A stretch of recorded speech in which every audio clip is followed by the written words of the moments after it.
ام المؤمنین حضرت ام حبیبہ بنت ابو سفیان رضی اللہ عنہ، آپ رضی اللہ عنہ کا حقیقی نام رملہ تھا۔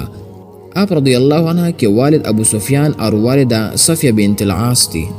بعض مورخین نے آپ رضی اللہ عنہ کا نام رملہ اور بعض نے ہند بھی لکھا ہے۔ آپ رضی اللہ عنہ رسول پاک صلی اللہ علیہ وسلم کے بعثت سے 17 سال قبل پیدا ہوئی۔ آپ اوائل اسلام میں ہی مسلمان ہو گئی تھی۔ آپ کا پہلا نکاح عبید اللہ بن جحش سے ہوا تھا۔ عبید اللہ بن جحش حضرت عبداللہ بن جحش کا بھائی تھا۔ عبید اللہ بن جحش نے حبشہ ام حبیبہ رضی اللہ عنہ کے ساتھ حجت کی۔ وہاں ان کی لڑکی حبیبہ پیدا ہوئی، جس کے نام پر ان کی کنیت ام حبیبہ مشہور ہو گئی۔ حبشہ میں عبید اللہ بن جحش نے مرتد ہو کر عیسائیت اختیار کر لی اور شراب و کباب پہ منہمک ہو کر اپنی جان ضائع کر دی۔ اس کے مرنے کے بعد رسول پاک صلی اللہ علیہ وسلم نے نجاشی کے ذریعے سے آپ رضی اللہ عنہ کی عدت کے بعد پیغام نکاح بھیجا، جو کہ آپ نے قبول فرمایا، اور آپ کا نکاح رسول پاک صلی اللہ علیہ وسلم کے ساتھ ہو گیا اور آپ رضی اللہ عنہ المؤمنین بن گئی۔ ایک اور روایت کے مطابق آپ رضی اللہ عنہ کا نکاح رسول پاک صلی اللہ علیہ وسلم کے ساتھ حبشہ میں نہیں بلکہ مدینہ میں ہوا تھا۔ رسول پاک صلی اللہ علیہ وسلم میں نکاح میں آنے کے بعد آپ رضی اللہ عنہ رسول پاک صلی اللہ علیہ وسلم کی خدمت کو اپنی سعادت سمجھتی تھی۔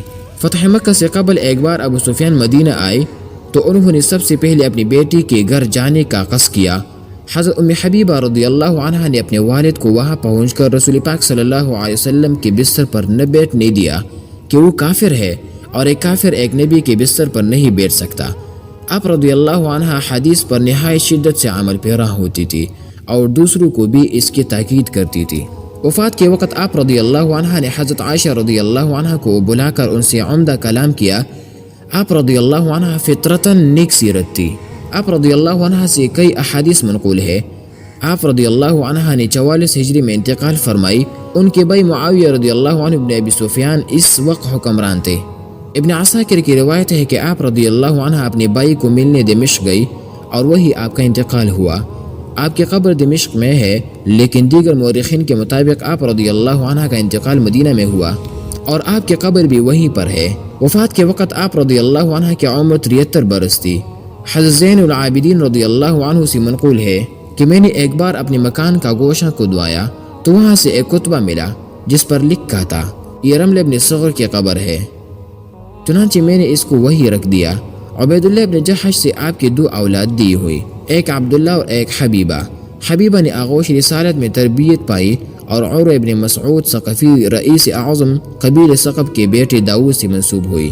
آپ رضی اللہ عنہ سے بخاری و مسند احمد کے احادیث مروی ہے۔ ابو سفیان کے انتقال پر آپ رضی اللہ عنہ نے رسول پاک صلی اللہ علیہ وسلم کی حدیث بیان فرمائی، کسی عورت کے لیے جو اللہ اور یوم آخرت پر ایمان رکھتی ہے، یہ جائز نہیں کہ وہ کسی مرنے والی کا 3 دن سے زائد سوگ منائے، البتہ اپنے شوہر کے لیے 4 ماہ 10 دن سوگ کرنا چاہیے۔